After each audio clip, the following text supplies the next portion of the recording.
बिस्मिल्लाहिर्रहमानिर्रहीम। अच्छा जी, पाकिस्तान में जैसे कि आपको पता है इलेक्शंस का मौसम है और जब इलेक्शंस हो रहे हों तो फिर इलेक्शंस की बात भी करना बनती है।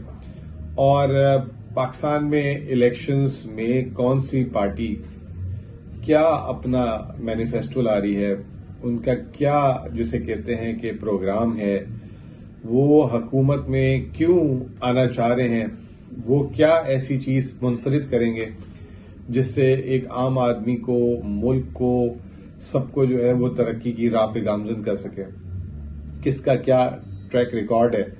तो इलेक्शन में जब आप जाते हैं तो आपको अपना माजी भी सामने रखना पड़ता है कि आपने माजी में क्या कारकर्दगी दी, और इसके अलावा आपको जो है मुस्तकबिल के बारे में भी बताना पड़ता है और अपने ट्रैक रिकॉर्ड को पेश करना पड़ता है।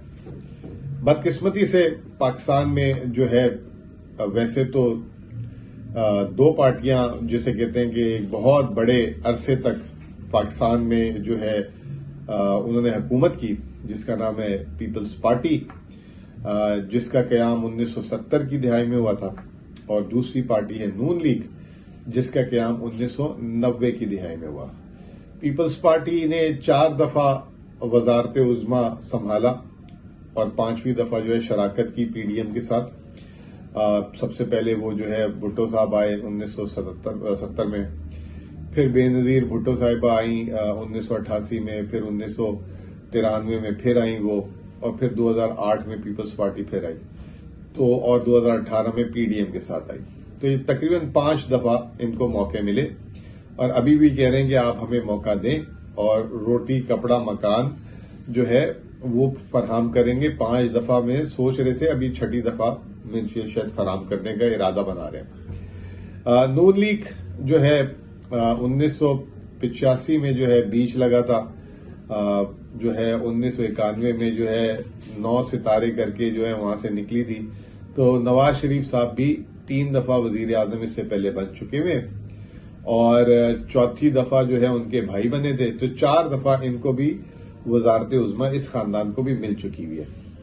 तो अब टाई है कि 5वीं दफा जो है पीपल्स पार्टी बनाएगी हुकूमत या नवाज लीग बनाएगी। लेकिन आप देख लें कि 1970 से लेकर 2023 तक ये तकरीबन 53-54 साल बनते हैं। ये पाकिस्तान के गुमशुदा 50 साल हैं। इसमें पाकिस्तान ने इस अरसे में खोया ज्यादा है, पाया पता नहीं, शायद एक, मैं अगर आप मुझसे पूछे तो 1998 का एटॉमिक धमाका या एटम बम जो हमने बनाया। बाकी 1970 से लेकर 2023 तक हमने इस मुल्क में कोई, हमारे पास ऐसी अचीवमेंट नहीं है कि इस 50-53 सालों में हम जो है दुनिया को बता सकें। 1971 में आपके सामने है, सबसे पहले तो हमारा 2 लख्त हो गए, पाकिस्तान 2 हिस्सों में तकसीम हो गया।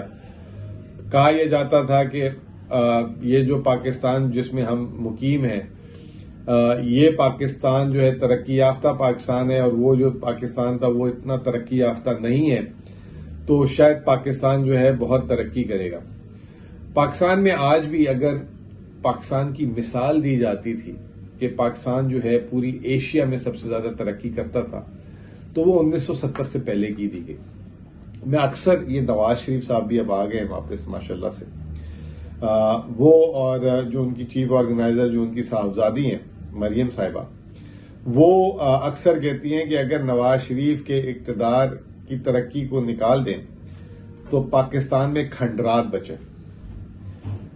मुझे नहीं समझ आता कि या तो इनकी नॉलेज कम है, या ये जबरदस्त किस्म का जिसे कहते हैं कि गुमराह करने की माहिर हैं। इनके वालिद साहब ने क्या बनाया मुझे बताएं तो सही। आज वो मानसेरा गए हुए थे, तो मानसेरा का मोटरवे उन्होंने बनाया माशाल्लाह। जहां जाएंगे एक ही अल्फाज, मोटरवे मोटरवे मोटरवे मोटरवे। भाई आपने मुल्क की ट्रेनें तबाह कर दी। दुनिया तरक्की दिखाती है अपने रेलवे सिस्टम से, कि हमारे इतने एडवांस रेलवे सिस्टम है, कनेक्शन है पूरे मुल्क में, यहां से बैठे वहां पहुंच जाए। अब चले मैं इनको जरा सा गिनवाता हूं कि जब इनके वालिद साहब शायद स्कूल में भी नहीं थे तो उस वक्त तक पाकिस्तान में क्या क्या बन चुका हुआ था। पाकिस्तान जब ये इनके वाले साहब अमली सियासत में नहीं आए थे तो दुनिया की बेहतरीन एयरलाइन पीआईए पाकिस्तान में बन चुकी हुई थी। पाकिस्तान रेलवे में इन्होंने एक पटरी का 1 किलोमीटर क्या 1 मीटर की भी जो है इन्होंने नहीं लगाई। उससे पहले रेलवे बन चुकी हुई थी जो इन्होंने बर्बाद की। पाकिस्तान के तमाम बड़े बैंक्स जो हैं, जो इसमें हबीब बैंक, एमसीबी, यूबीएल, ये तमाम बड़े बैंक्स जो हैं इनके मतलब जब इन्होंने बैंक अकाउंट भी नहीं खोले होंगे जिंदगी में पहले, तो उससे पहले बन चुके हुए थे, जिसको सिर्फ बर्बाद किया गया 1980 और 90 की दिहाई में कर्ज ले लेके। और अगर आप देख लें, तारीख उठा लें, तो सबसे ज्यादा कर्ज जो है इन्होंने उठाया था।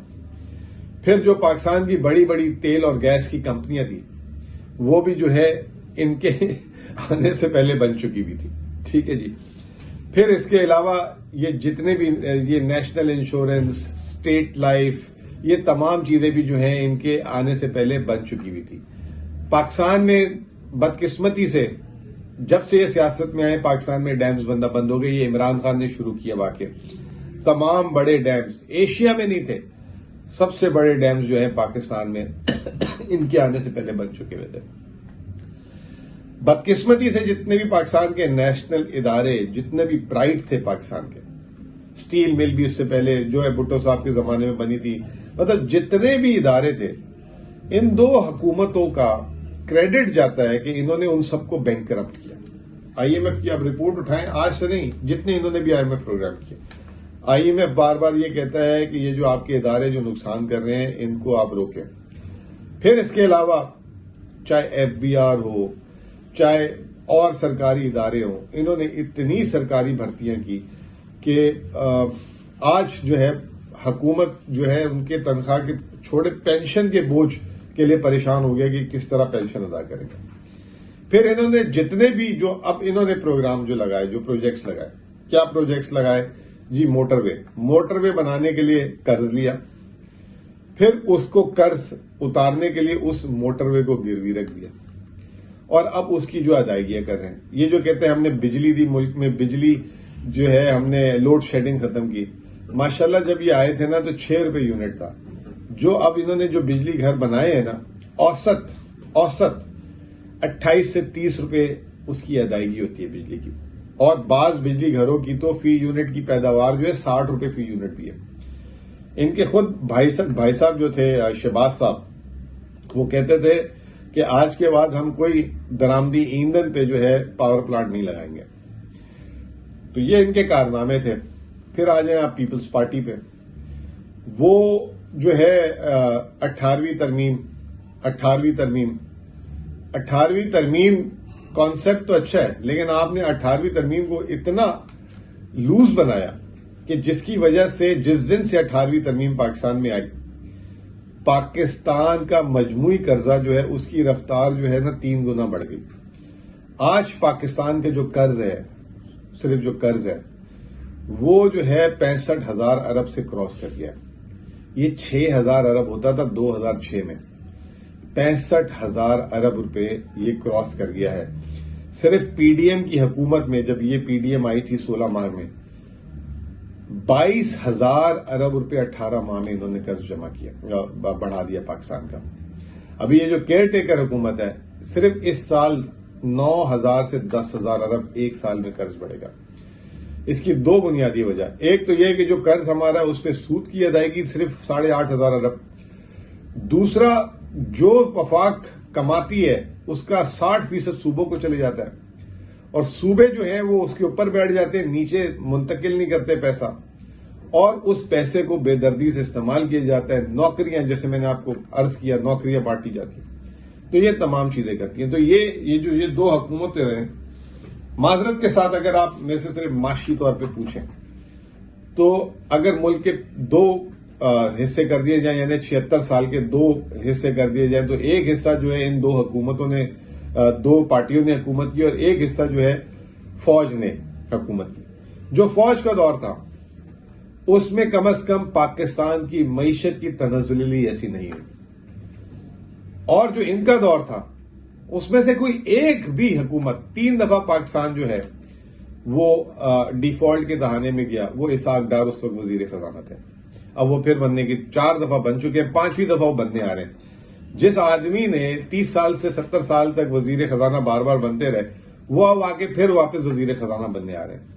तो आप उससे अंदाजा लगा लें कि हमारा मुस्तकबिल कितना रोशन है ये अगर ये दो जमातें आती हैं। अब ये दो जमातें, इनकी इतनी हुकूमत और ये कहते हैं हम इतनी बड़ी सियासी जमातें हैं, ये मंशूर तक नहीं दे सकी। वो बिलावल साहब 10 पॉइंट्स बोलते हैं जिसमें बोलते हैं वो बिजली 300 यूनिट फ्री दे देंगे। अब उन्होंने कहना शुरू कर दिया कि नहीं, वो 300 यूनिट जो इस्तेमाल करते हैं उनको मैं सोलर प्लांट लगा के दूंगा।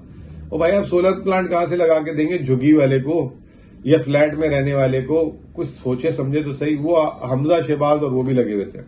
फिर कहते हैं तनख्वाह डबल कर दूंगा। उधर मरियम कहती है कि जितने वोट डालेंगे उतनी गैस में सस्ती कर दूंगी। IMF की अब रिपोर्ट उठा के पढ़ लें। इस वक्त आप जो है मतलब गर्दिशी कर्जे आपके जो है 6,000 अरब के करीब पहुंच गए। आप कह रही मैं गैस फ्री कर दूंगी। भाई आप ये बोले मुल्क में हम गैस निकालेंगे, सस्ती गैस निकालेंगे, हम जो है सस्ती माया प्रोवाइड करेंगे और ऑल्टरनेट प्रोवाइड करेंगे, आपकी आमदनी में इजाफा करेंगे। बिलावल साहब कहते हैं मैं तनख्वाह डबल कर दूंगा 5 साल में। पाकिस्तान जब से बना है ना, हर 5 साल में तनख्वाह डबल हो जाती है। तो आपने क्या गिदड़ सिंगी दिखाई? तो बहरहाल ये मंशूर तक नहीं बना सके अभी तक। नवाज साले कह रहे हैं कि हम 27 तारीख को बना के देंगे। नून पीपल्स पार्टी का कोई मंशूर नहीं, वो 10 पॉइंट वो लेके घूम रहे हैं और उसका कोई न सर है न पैर है। किसी ने उनसे पूछ लिया, बिलावल साहब ने तो कह रहे हैं कि अब हम ख्वाब भी ना देखें। तो ये ख्वाब ही दिखा रहे हैं अभी तक, हमें हकीकत की दुनिया में आ ही नहीं रहे।